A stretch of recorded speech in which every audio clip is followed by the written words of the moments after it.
Troisième vidéo, on est toujours le lundi 23 septembre 2024. Aujourd'hui, beaucoup d'entre vous, vous commencez à comprendre qui je suis. Je ne suis pas mis en avant, mais on fait beaucoup de choses sans que vous voyez ce qu'on est en train de faire. Il y a beaucoup de gens qui disent qu'il n'y a rien qui bouge. Si vous étiez en contact avec moi ou les personnes qui sont en train de faire des choses avec moi, avec nous, un peu partout en France et ailleurs, en Allemagne et ailleurs, vous comprendrez qu'il est en train de se passer quelque chose. Alors tous ceux qui me disent que ça fait des mois qu'ils ne font rien, qu'il n'y a rien qui se passe, c'est tout simplement parce que eux ne font rien. Ce n'est pas la même chose. Moi, je suis en permanence en train de me remettre en question. Je ne suis pas en guerre contre qui que ce soit. J'ai autre chose à faire que ça. Et ceux qui me faisaient chanter, ils n'ont que ça à faire. En fait, c'est sur la longueur que vous verrez qui a raison et qui a tort. Donc je vous demande de continuer à surveiller ce que je fais, de pointer du doigt ce qui ne va pas chez moi et ce qui ne va pas chez nous. Il n'y a aucun problème. Mais je vais vous parler d'une métaphore. On est dans une basse-cour, avec des dindons blancs.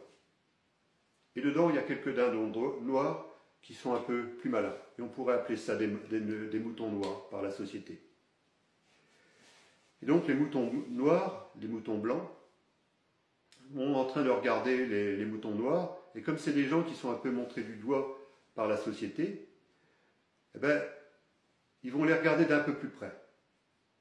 Et ces gens-là, ils vont se dire, celui-là, il n'a pas peur. Celui-là, il a du cran. Celui-là, il attaque nos chefs. Celui-là, il attaque ceux qui nous gardent. Celui-là, il attaque ceux qui nous enferment dans le poulailler. Ça, c'est quelqu'un de droit. Ça, c'est quelqu'un qu'on peut compter. Et vous en avez tous les jours qui sont en train de dénoncer tout ce qui ne va pas. Vous pouvez continuer à regarder ces personnes-là. Vous commencez à changer d'attitude.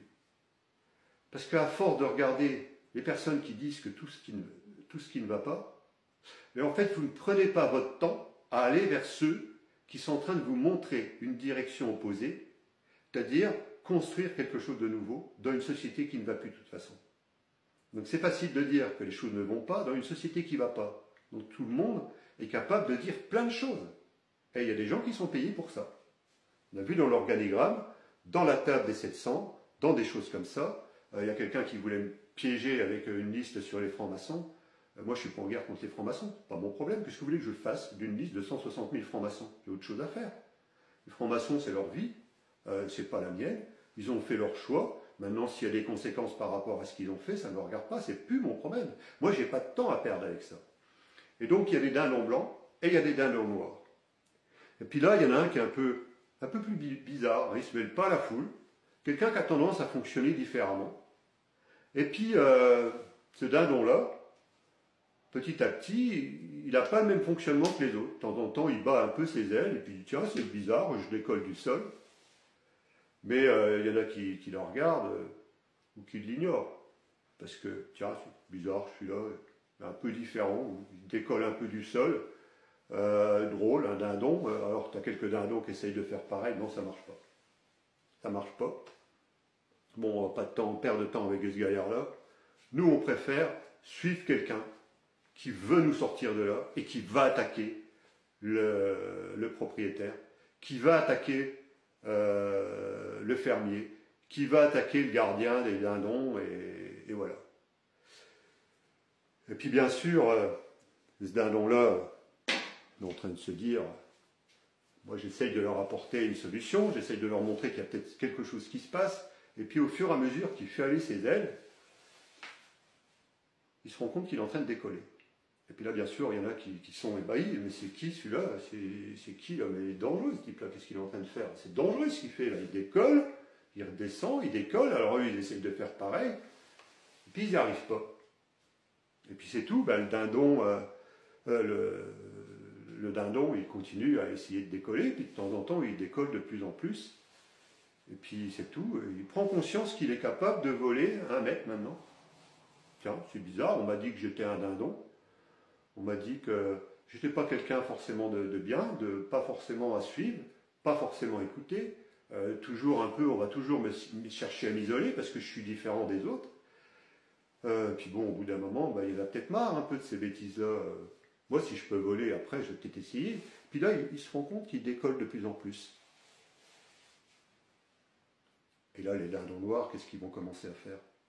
Ils vont dire, non mais attendez, vous n'allez quand même pas continuer à regarder cette gars-là. Et puis bien sûr, celui qui essaye de décoller, ils vont essayer de lui mettre des bâtons dans les roues. Ils vont essayer de le coincer, ils vont essayer de lui taper sur les ailes, ils vont essayer de lui taper sur les pattes, ils vont essayer de lui taper un peu partout. Partout, ils peuvent lui lancer des pics, qu'il arrête ses conneries. Parce que le dindon noir, c'est lui le chef, c'est comme le mouton noir, c'est lui le chef.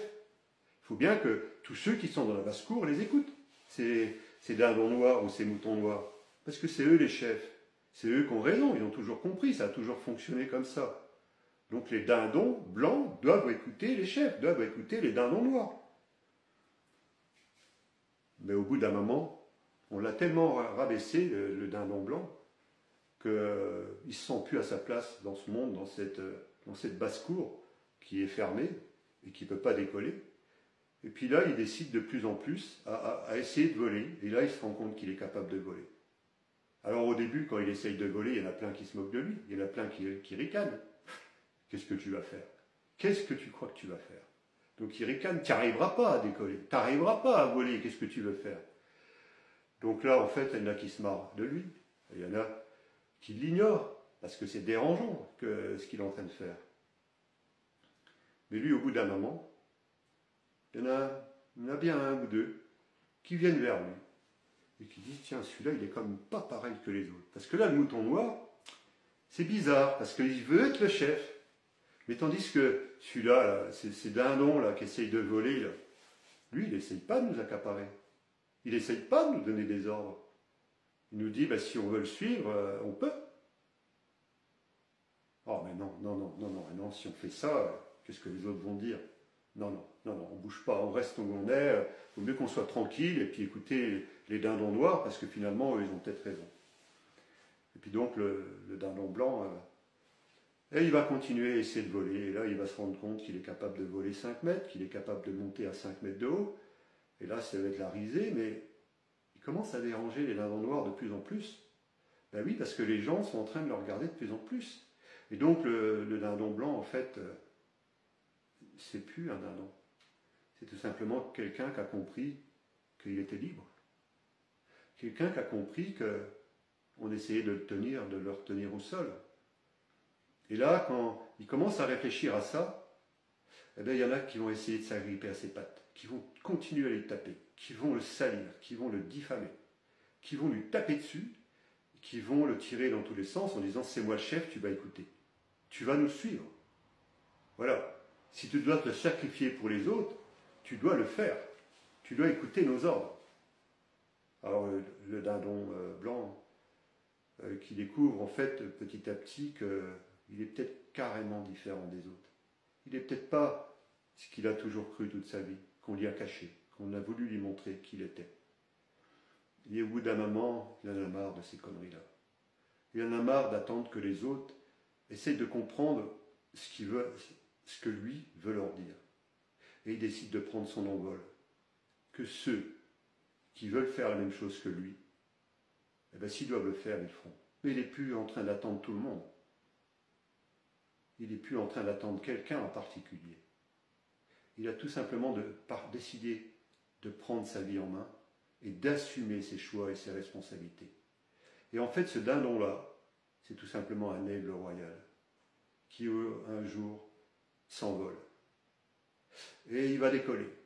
Et il va décoller. Et tout le monde va être « Mais non, mais c'est qui ce gaillard-là? Mais il est dangereux. Il a un fonctionnement qui est différent de la majorité des gens, mais il est dangereux. Il décolle, mais il va aller où? Mais qu'est-ce qui va arriver? Mais quand il va vouloir atterrir, il va s'écraser. C'est dangereux ce qu'il fait. » Non, c'est quelqu'un qui est totalement inconscient. Ces discours qui nous fait croire que ci ou ça, non, c'est quelqu'un qui est totalement inconscient. Et là, il a compris, l'aigle royal, qu'il ne pouvait plus rien attendre de quelqu'un en particulier. Et il décide de prendre son envol, et il décide d'atterrir. Et là, qu'est-ce qui se passe? Mais il a réussi à atterrir. Alors, bien sûr, petit à petit, il y en a qui se rendent compte que on devrait peut-être faire comme lui, essayer de faire nos ailes. Et puis petit à petit, il y en a un qui va commencer un petit peu ce bruissement. À dire, si lui y arrive, peut-être que je suis comme lui. Et petit à petit, ce deuxième-là, que beaucoup d'entre vous, vous n'avez pas encore conscience parce que vous pensez que c'est encore un dindon. Petit à petit, finalement, vous allez découvrir que c'est aussi un aigle royal. Aujourd'hui, vous comprendrez que vous êtes tous des aigles royaux. Vous avez tous la possibilité de prendre votre avenir en main et ne plus suivre des gens qui vous font croire que tout est figé, tout est structuré, tout est terminé. Je ne parle pas d'organigramme, bien sûr, aussi en même temps. Tout est structuré pour vous bloquer, pour vous isoler, comme dans une matrice. Alors bien sûr, il y en a qui vont dire, ben, la résistance, elle fait ça. La résistance, elle a un autre discours. Ouais. La résistance, c'est le dindon noir aussi, qui est dans vos rangs, qui vous fait croire qu'il va vous donner la liberté. Mais lui, ce n'est pas un aigle royal. Ce ne sera jamais un aigle royal. Et là, petit à petit, vous allez le découvrir en posant des questions, en l'observant, en regardant qui il est. Et ces moutons noirs, ces aigles noirs, qui sont beaucoup dans des discours, un peu partout, à vous endormir un peu partout dans la société, petit à petit, ils vont être sur des coquilles vides. Je vous le dis, ils vont être sur des coquilles vides, tôt ou tard. Pourquoi je vous dis ça? Parce que tout simplement, il y a de plus en plus de personnes qui sont en train de voir des discours de leaders qu'ils ont suivis en adhérant, en apportant leur soutien. Et ils sont en train de se rendre compte qu'ils ne sont pas là, juste. C'est des gens qui montent, qui profitent de vous et qui ne donnent jamais la parole à la base. Jamais. En fait, vous êtes en train de vous rendre compte, pour beaucoup d'entre vous, que vous êtes fait piéger. Moi, ce que je vous invite à faire, c'est d'aller voir le film Jonathan le Goéland. Vous comprendrez tout. Et moi, ce que je vous invite aussi à faire, c'est de prendre conscience. À partir du moment où vous êtes des personnes saines, des personnes bienveillantes, des personnes intègres, vous êtes tous des aigles royales. C'est seulement à vous de le décider. Vous vous souvenez de qui je suis? Vous vous souvenez de ce que j'ai vécu? Vous vous souvenez des étapes de ma vie? Allez regarder qui je suis. Et comparez par rapport à ceux qui sont en train de vouloir vous emmener quelque part dans les élites, qui vous font croire qu'ils vont vous redonner le pouvoir. Jamais ils vous redonneront le pouvoir. Jamais. C'est à vous de venir le chercher. C'est à vous de prendre conscience que vous êtes un être libre. C'est à vous de prendre conscience qu'il est temps de parler aux autres, de venir nous retrouver. On créera la plus grande coalition de France, qu'ils le veuillent ou qu'ils ne le veuillent pas. Grâce à vous tous, on est en train de coordonner les actions. On reprendra notre pouvoir. Je ne suis pas un donneur d'ordre. Je ne suis pas quelqu'un qui a du charisme. Peut-être que j'en ai déjà eu, mais je ne cherche pas ça. Pour avoir du charisme, c'est autre chose. Moi, je suis un leader, et même si certains ne comprennent pas ce mot-là, un vrai leader, c'est quelqu'un qui donne de leadership aux autres et qui montre la direction, mais qui ne veut pas